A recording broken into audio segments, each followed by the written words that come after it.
Hello, bonjour. My name is Cheryl Collier, and I am the CPSA president, and it is my pleasure to be joined by three wonderful graduate students of the CPSA, members of the CPSA, who are all running to be the next student representative to the CPSA board.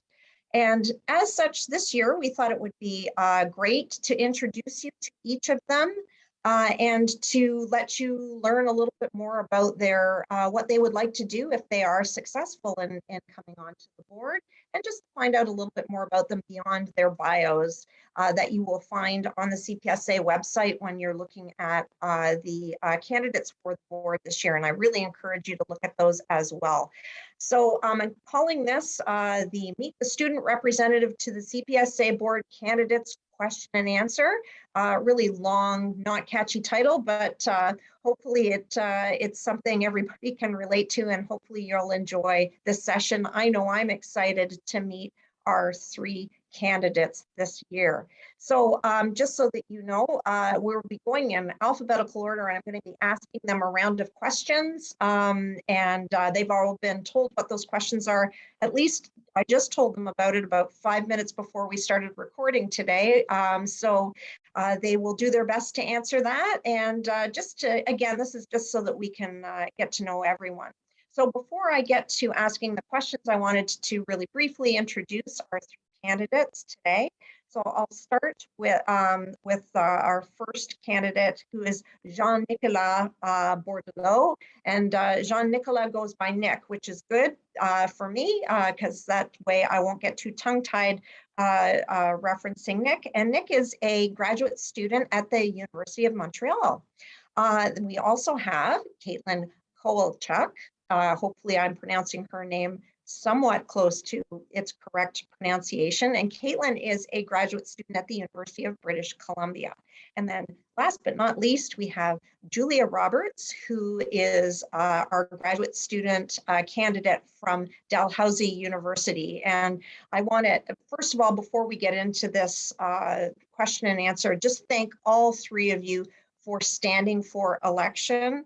I want to make sure that that we are, hold on, I'm going to stop for a second. Someone's asking me a question here. So just we'll pause. Sorry, I'm not good at multitasking. Maribel, you're asking me, did I pronounce Julia's name incorrectly? I did. I wish it was Julia Roberts. I wouldn't be running for a board representative then. No, it's Rogers. I can pick up at last but not least, so we'll go there. So sorry about that. Happens all the time. It happens at the end of a Monday when you are me. Anyway, my apologies, and it must be because you are just, you know, there's a similarity, Julia. You also worried about everyone else's name, so I mean that's probably what. There you go. Okay, it's Julia Rogers, and thank you, Maribel, for writing that in the chat. Okay, so we'll start back on the recording, and 3, 2, 1. And last but not least, we have Julia Rogers, who is a graduate student from Dalhousie University. And I wanted to just take a moment to thank you all for standing for election and accepting the nomination this year. It is wonderful to have you all here today, and I'm really excited to meet you and learn a little bit more about each of you, as I'm sure everyone who's watching this is today. So I'm going to just start with Nick. So Nick, if you could start off our conversation by telling us a little bit about yourself, and then we'll move on to Caitlin and then Julia. So go ahead, Nick. Absolutely. Thank you very much for the introduction. So yes, I'm Nick Bordelot. I am 23 years old, and I am a graduate student at the University of Montreal. So I'm currently finishing my master's, and in the fall, I will be starting my PhD at the University of Ottawa. So I'm actually originally from Trois-Rivières in Quebec, but now I do live in Ottawa in preparation for my PhD studies. That is wonderful. Thank you so much, Nick. That's great. So MA at Montreal and PhD at Ottawa. Wonderful. Okay, great. So moving on to our second candidate, Caitlin, can you tell us a little bit about yourself? Yes, definitely. So my name is Caitlin Kowalchuk. I am currently 25 years old, and I'm originally from Regina, Saskatchewan, which is where I finished my undergraduate degree with honors in political science in 2020, which was a fantastic time to be finishing one's undergraduate degree. So I'm currently at the University of British Columbia. Similarly to Nick, I'm also finishing my MA at the end of August, and I'll be starting in the PhD program at the University of British Columbia in September 22. My research is broadly based on Canadian politics. It includes things such as healthcare policy, mental health care in particular, and more recently, I've been getting interested in questions about urban autonomy, which is what my MA thesis will be looking at over the summer, thanks to a SSHRC CGSM grant that I got last year.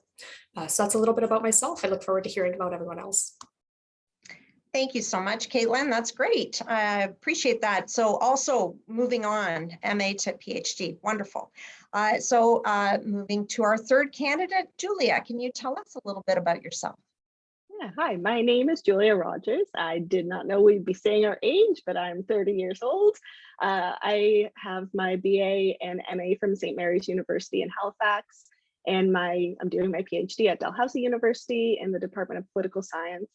I am a PhD candidate right now, so I did my comprehensive exams in Canadian politics and comparative politics, but my expertise area is healthcare policy, so looking at how healthcare systems work for people, particularly looking at engagement and patient-oriented practices. That's great. I'm not going to share my age because I like to keep them guessing, so to speak, and plus no one really cares. So that's Nick, I just wanted to, Nick, did you cover your area as well of research? Did you want to touch on that? Because I wasn't sure if we got that included. So I want to give you that chance too. Sure, thank you.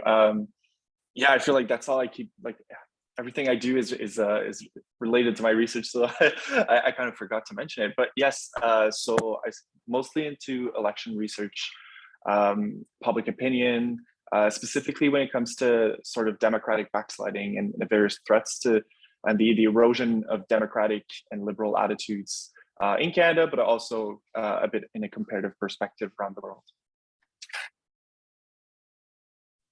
Thank you so much. Actually, I was muting and unmuting incorrectly there. So thank you so much. I appreciate that. So wonderful. Thank you for sharing, all three of you, for sharing a little bit about yourself and where you're at in your graduate student journey. So now I'm going to move on to our set questions. So we have 4 questions, and we'll start with question number 1. And we'll start again with Nick. I may switch it around just for fun when we get, partway through the questions, just so it's not always Nick starting us off. But Nick, could you tell us why you decided to run for the CPSA board this year? Well, I think that the CPSA it's a great organization and an association. It brings together a lot of scholars, researchers, practitioners who are all sharing this interest in political science. And I think my decision to run for the board really stems from wanting to collaborate and cooperate and meet, network, and really get to bring together students and scholars who are members of the association. And so, yes, it's really all about engagement and being able to kind of maybe bring a louder voice for students within the CPSA. That's great. Thank you so much. And Caitlin, I'm going to ask you the same question. Why did you decide to run for the CPSA board this year? So I'm going to start this off with a bit of an anecdote because I think that it really has inspired a lot of what I do, as well as how do I approach academia in general. So I myself am a first-generation scholar. Neither of my parents went to university. So when I got into the University of Regina, I spent a lot of time really just figuring out how to navigate these spaces. And I was fortunate enough to have a couple of mentors at my undergraduate institution who really helped to solidify and situate myself within academia, as well as to help me know what to expect going into graduate programs as well. And one thing that I've noticed across the discipline, and not even within our discipline, but just very generally in academia, is that first generation scholar issues and concerns are very generally left out of these types of conversations and directorates. So for example, how to navigate academic spaces and how to find mentorship even in the first place can be stuff that people take for granted. And it's a skill that a lot of people don't come into the academy knowing how to do. And especially considering that first generation academics are increasingly common within the discipline as well. I think that these issues need to be more considered at multiple levels of the academy. And I hope to bring these considerations to the forefront of the CPSA to ensure that all students are given the resources as well as the institutional knowledge that they need to succeed, and to help even the playing field a little bit for those students who haven't had those prior advantages. Oh, sorry, I lost my train of thought there for a second. I'll just like let it pause for like 5 seconds. Yeah, go ahead, join when you want to pick it back up again. Okay. Okay. And I also believe that my previous experience on multiple governance boards has given me the experience advocating for primarily women and youths issues, but also student issues. And I really hope to be able to bring that experience to the CPSA board if elected as a student representative. Thank you, Caitlin. Appreciate that. That's great. And moving on to Julia, same question. Why did you decide to run for the CPSA board this year? Yeah, so I'm at the supposed end of my PhD program, as I mean, it's different for everyone. So I'm at the end of my 4th year. And as I was coming to an end and talking with my peers that were in the same boat, I felt more and more like a lot of them felt disconnected from the field and really unsure of our place of where we were going to go after this, because the landscape of being a new scholar is very different from what it was even like 10 years ago. So when I saw the board nomination came up, I thought, as someone that does systems research, and especially how systems better influence people that they're representing, I thought that this was a really good opportunity to bring some of those concerns to the board, which was how are new scholars going to be represented in political science in general in Canada? Because it isn't just a one-way path anymore, which is you go into your PhD and then you go into like a field of being a professor, and tenure track job. Those just don't seemingly exist in a lot of places anymore. So yeah, I wanted to be on the board, or be nominated to be on the board, just to see if there was a way that we can shift the actual understanding of what it means to be part of this field, because it's really different from what it was before. Thank you, Julia. You're right. It is a constantly changing landscape, and I think student voices are so important in helping others navigate those. And I think you've all touched on lots of those pieces as you've answered the question. So thank you. All right, we'll move on to question 2, and I am going to change it up a little bit in the interests of fairness. So I'm going to start with Caitlin for this question. So question 2 is, what can you tell us about the services that the CPSA offers to its graduate student members? Definitely. So I would say that the primary source of connection between students and the CPSA is through the student representative position. And Dr. Shannon Dinan, I'm not sure how to pronounce that correctly, so apologies. Who's the outgoing student representative, focused primarily on promoting student research, coordinating queer-focused research and work opportunities, as well as keeping an open line of communications with students via email for them to be able to express concerns or priorities that they'd like her to address. And her work was absolutely fantastic, and I think really critical for helping maintain that connection between the students across Canada with the CPSA. But speaking from my own experience, I found that a lot of this information, again, wasn't accessible to me until I got to a higher level in my graduate studies. A lot of this was stuff that other people around me might have been aware of if they had had previous academic experience. But as someone who was very new to not only the discipline, but academia more broadly, I was very unaware of a lot of these extra groups and organizations that really do have these fantastic resources for students to use. And this appears to be another gap in institutional knowledge between first-gen students and others as well. So if I am elected to the student representative position, a key part of my mandate is to promote the CPSA services and opportunities for students and to extend this promotion to later year undergraduate students as well, to help really solidify what the CPSA does and what services it can provide at an earlier time than once they're already in graduate school. Thank you, Caitlin. Appreciate that. Julia, I'm going to ask you the same question. So what can you tell us about the services that the CPSA offers to its graduate student members? I think if you asked a lot of graduate students what the CPSA can do for its members, it would just be a box to write or a line to write on their CV, which is like CPSA membership. Because a lot of people don't really know what the purpose is for a graduate student to be part of the CPSA, if not just to present at the conferences, which I think is a completely fair thing to say in not only in political science, but in a lot of other fields. For me, what I enjoy of being a graduate student, part of CPSA, is the resources that have been sent out recently have been really, really good, particularly the Reconciliation Council. The Indigenous reading list at the syllabus is so good, which is great because as a graduate student that wants to, have more readings, suggest readings maybe to some professors or other students, it's a really, really valuable resource to have. As someone that's going onto the job market soon, the job offerings is also very valuable because you get these emails, which are really lovely, and they update you and saying what's available not only in the field in terms of academic work, but in other work that's generally related to political science. So those are two things that I think are really valuable for graduate students, but I'm going to put a pin in a couple of those things to come back to later. Okay, thanks. I like the foreshadowing and the suspense. So appreciate that, Julia. Nick, same question to you. What can you tell us about the services that the CPSA offers to its graduate student members? I know by being last, it's harder to answer this question. So, and I'm pretty sure everyone watching this is probably thinking the same thing, but go ahead.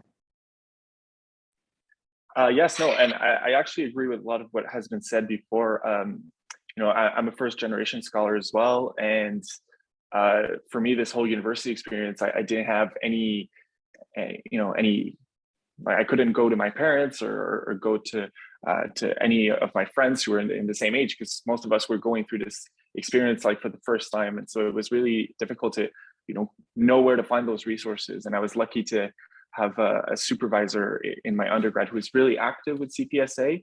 And so I was able to kind of access most of those student services. I think one of the really big programs that CPSA is doing for students is the parliamentary internship programs. There's actually two. There's the Ontario Legislature one and the Canadian Parliament one.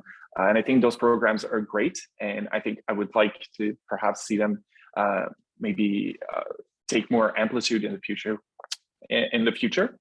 I think also prior to the pandemic, there were a lot of student opportunities at the CPSA annual meeting.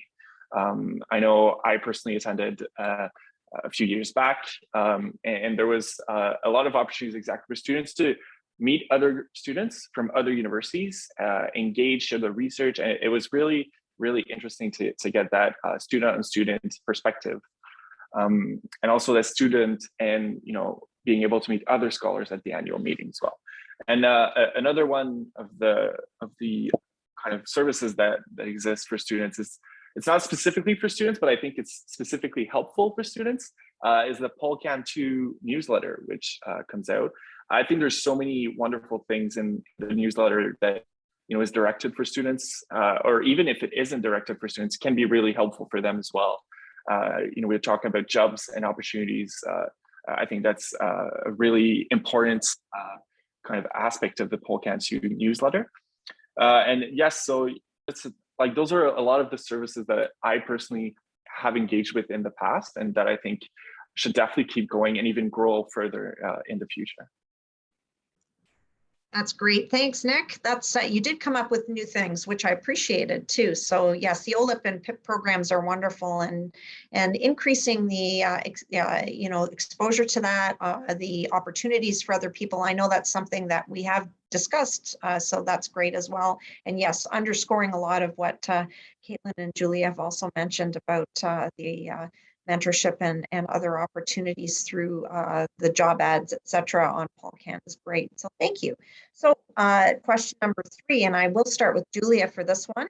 So question 3 is, what could or should the CPSA provide to its graduate student members in the future? So maybe this is where we're going to, you can take the pin out of what you were talking about before and build on that.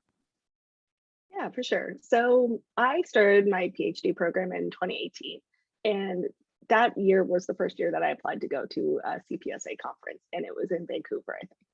And I agree with what everyone has said so far, which is the conferences are a great way to network. They're a great way to meet other people, to, have, especially if you're a first generation scholar, to, connect with people that are not only in your field, but like are willing to mentor you or to help you along through the whole process. But the conference was in Vancouver and I live in Halifax. So that's great if you live, Ontario or West, but if you're to the East at all, it's really an impossible place to get to. And even then, a lot of the conferences then tend to be in Ontario, which is, again, if you're a student that's in any of the Ontario universities or even Quebec universities, it's very easy to get to those conferences in terms of travel. But if you're on the East Coast, it's so expensive and it's really inaccessible. I mean, we have great opportunities now with video conferencing and Zoom and things like that, but it's just not the same as being in a conference and, getting that like networking experience, going to a dinner, talking with people, kind of getting out of your comfort zone, be able to build those networking skills. So I think that if I could have something offered by CPSA then, particularly when I first started my PhD, it would just be resources to help get there in terms of funding or even other opportunities. Like, obviously you can't fund every single person to go to every single conference, but there might be some ways around it where you can have like, smaller funding opportunities that you can apply for, or have more like smaller conferences that are more like centralized to geographic location that could, help bring people together even in a smaller area that's less expensive. And on the other side that I put a pin in, which was the job opportunities, which is, again, I love that the jobs are posted. And I love that I can go and see like what's available, especially as someone that's looking for a job right now. But I find that they're a little siloed into like a particular area. So it's either LTAs or, teaching positions on a global level, or there's like really specific policy analysis jobs in government. And that seems to be really it. But I think a political science, particularly as a graduate studies, is so much more versatile than that. And really, I think that it can be more applicable to more than just like policy jobs or teaching jobs. So I would like to see more jobs posted that are like more reflective of the skill sets that we've built as graduate students in political science. But not only that, having built into the conference, maybe in a way to talk about that as a community, which is, what are you going to do with this after you're done? Because again, most of us aren't going to go into teaching. We're not going to be professional researchers. So what's the next path after this? And I think like adding that conversation to the actual like, community as a whole would be really beneficial, rather than putting it kind of just behind and everyone kind of knows that there's a huge elephant in the room, but nobody really wants to talk about it. So yeah, I think just to sum, just more regional recognition that not everyone is really represented in terms of conference access. And then again, recognizing that maybe there's a job issue that we should be talking about. Thanks, Julia. And yes, I know some people have started to turn a little attention to that in our discipline. John Malloy and Lolene Bartle's book that I'm sure all of you have got on your shelf, the Work Your Career book. But, going beyond that and thinking about what are the supports, what are we doing to kind of foster community and all the rest of it in areas outside of academia or that build off of academic skill sets in specific areas. I think those are really important. So thanks for raising those. I will now move on to Nick and ask the same question. So what could or should the CPSA provide to its grad students and membership in the future? I think that, well, I mean, this is the question, if you will, for us. And, I've come up with a lot of ideas, and I think I've, a lot I want to bring if I'm elected to the board. And hopefully, most of my ideas kind of rely on this post-pandemic world where everything kind of goes back to in-person. I think, just overall bringing back the student events at the conference in person at the annual meeting. And I think also having kind of a sort of a summer school program. I know a lot of associations in different disciplines and different fields do this, and it's really, I think, beneficial because it really does connect like leading scholars in political science to graduate students, and really gives those graduate students like kind of an added educational bonus. And I think those are just great opportunities for students. I also think that perhaps if this is even possible, I'm not sure, but maybe having a Francophone and an Anglophone graduate student representative on the board. I know the board itself is composed of members from the Francophone and Anglophone communities. The CJPS has an editorial team in French and in English. You know, a lot of the CPSA is really bilingual. It's reflective of Canada. And I think that it's maybe something that we can bring, especially as a Francophone myself, having access to and having representation from someone who speaks my language can be really can be a big change, and something that's really good to see and good to know, especially when it comes to the opportunities and all of the different services that are offered by the CPSA. I think that it could definitely make a difference. And so, yeah, I think that could also be definitely something that should happen. Thank you, Nick. I appreciate that. Those are some also really great ideas for people to be thinking about into the future. And the bilingual representation for students is really, it's an interesting one that I haven't heard articulated exactly that way, even though some people have thought about, broader representation for students on the board. So certainly worth pursuing in the future. Yes, Nick, you want a quick follow-up? Yeah. Like if I might add on that, I think it's just also really important because, you know, especially when we think of the annual meeting and a lot of the conferences in political science, a lot of the literature, a lot of the research that is published is very Anglo-friendly, if you will. And I think, you know, it's great. You know, research has to be done and it has to be published and it has to be accessible for a lot of people. But I think that, yeah, exactly. Maybe having like a Francophone graduate representative might also kind of boost, Francophone student kind of engagement with the CPSA. And, you know, being from the University of Montreal, I can see firsthand the change that, and, you know, the good that this could bring to the political science, the Francophone political science community. Well, thank you, Nick, for that follow-up. I agree with you. I think there's lots of room for growth there, and I think it's a great suggestion. All right, I will move on to Caitlin for the same question. What could or should the CPSA provide to its graduate student members in the future? So I also spent quite a bit of time thinking about this question and trying to formulate or pick out 2 or 3 key things that I would really like to promote if elected as student representative of the board. And after many hours of kind of thinking about what direction I would take this in, I settled on 2 that I would really like to focus on, in addition to the other opportunities and engagement events that the student representative already organizes. So the first would be expanding our reach of promotion to later year undergraduate students in political science. I touched on this a little bit earlier in my talk as well. But my undergraduate university did not have a graduate department. There was us, there was the third years, the fourth years, the honor students, and then that was it. So we had very little connection. In addition to being a first-gen scholar, we had very little connection to these external events and these external organizations that weren't directly within the university. And I also feel that is a similar case at many other smaller institutions across Canada as well.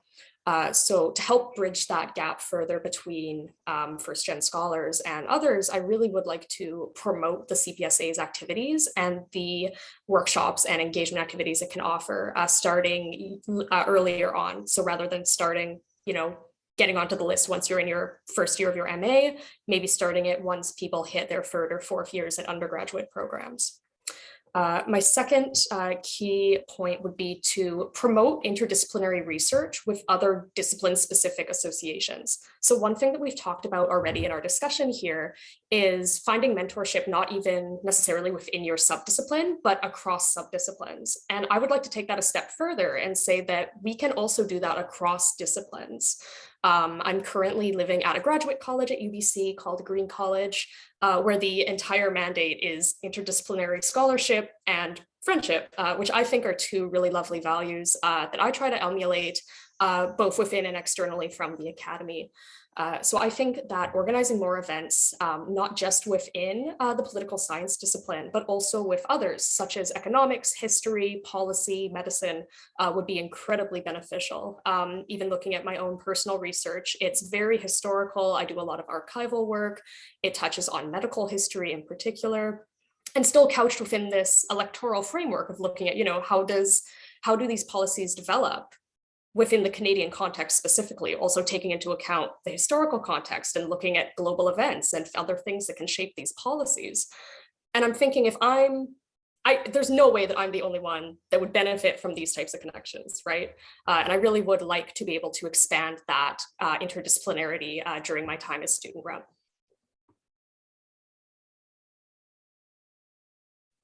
There you go. Unmuting would help. Thank you, Caitlin. I must have clicked one too many times there. I also am from a smaller institution at Windsor. We have an MA program, but I don't think we engage our students as much as we could in the CPSA. So I really appreciate you thinking about undergraduates and that extension to the smaller institutions. I think that's important. And as an interdisciplinarian myself, I think that is something that resonates with a lot of us that are doing political science. I think, the disciplinary focus and, putting political science first makes a lot of sense, but at the same time, it's such a richness in our discipline anyway about the interdisciplinarity of the work we do. And I think bringing that forward is always important. So thank you. Yeah, these are all wonderful ideas. And I really appreciate all of you sharing them with us today. And I look forward to seeing some of these things come to fruition as the CPSA moves forward. So thank you. So we're going to end our discussion today with a little bit more of a lighthearted question that I just sprung on everybody today. And this is just for everyone to share something a little less formalized about themselves. Just a fun fact about that they'd like to share with everyone that's watching today. So I shared my fun fact with everyone before we started recording. I'll share it again. Some of you who know me know that I'm a humongous sports fan and I watch lots and lots of sports I don't watch any other shows on TV. So the serials and all the fun things that people say, hey, have you caught whatever on Netflix? I don't watch that. I watch sports instead. It's my way to unwind. And I just recently won my hockey pool. So I'm not bragging or anything, but I do enjoy watching hockey for sure. Playoffs are now, of course, those of you that watch hockey know that. Anyway, that's my fun fact. Hopefully some people found that interesting, but I thought I'd break the ice by starting with myself. And so I'm going to go around the table and we'll start back again with Nick as the first person here. And hopefully Nick has had time to think of a fun fact he'd like to share with us. So go ahead, Nick.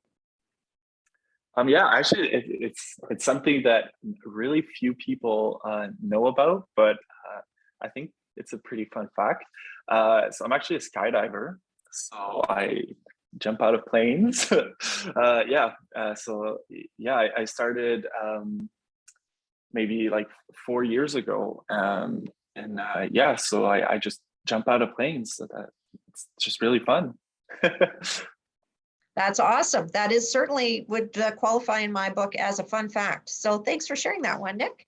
I will move on to and just my brother also skydives. So I don't and never would, but he does. So I know that it can be addicting. So at least it was for him anyway. Caitlin, what's your fun fact? Great. So I am a classically trained ballerina. I've danced for 18 years, starting when I was 3. I'm now retired. I retired how old am I? 4 years ago. And during that time, I also got the opportunity to dance with the Moscow Ballet for 2 years in a row when I was, how old would I have been? I think I would have been 14 or 15 at the time. And that's a really great fact to pull out when you're playing Two Truths and a Lie as an icebreaker game, because no one guesses that. I bet nobody would guess that in that game. That's a game I played once. I'm sure it's much more familiar to everyone else that's younger than I am on this call, even though I did not share my name, that is, or my age, that is obvious. Anyway, thank you for sharing that one. I will turn it again to Julia, who has been thinking about her fun fact, and would you mind sharing that with us as well, Julia? Yeah, for sure. So I actually wanted to go to university for veterinary school. I grew up on a hobby farm in Newfoundland, so it seemed very fitting, but I failed calculus in my last semester of high school and had to pick up the only open elective, which was political science. And here I am 12 years later, still doing it. So everything works out, I guess. That is for sure. Although I bet you would have been an amazing veterinarian too. So that's their loss, our gain in political science. But that is a fun fact. Thank you. Hobby farm. That's that is interesting. Any cows, chickens? What did you have on your hobby farm? 2 horses, 4 cows, a bunch of chickens, which I still hate chickens to this day because they're evil creatures, and like ducks and things like that, just smaller animals. But yeah, horses were the biggest one for me. There you go. Horses are beautiful animals. So, and I didn't know chickens were evil. That's interesting. And I would love to follow up another time with you. Perhaps when we meet again next, maybe at the president's reception, if you can. We're doing president's reception at the conference on Kumo Space. So maybe you can attend that and we can find out more about why chickens are evil. Anyways, I'll just leave that as a thought for everyone to ponder, and probably that is certainly something to do over reception or conversation. Anyways, I wanted to thank every one of you for being such wonderful, good sports today with me in answering all of our questions. And giving us the opportunity to get to know you a little bit better. And I just want to thank you for stepping forward for running for the CPSA board. We would be thrilled to have all 3 of you if we could, but alas, we have 1 open position. So I will just encourage everyone to vote. Get everyone you know to vote. Make sure that you don't forget. And we will. I will wish you all luck in this election, and I'm going to wish you more importantly luck in your graduate education and your upcoming careers. Your futures are bright. I don't have to be a rocket scientist to be able to tell you that. I think everyone that's been watching will know that. And thank you for sharing your stories with us today. Thank you very much. Yes, thank you. Thank you.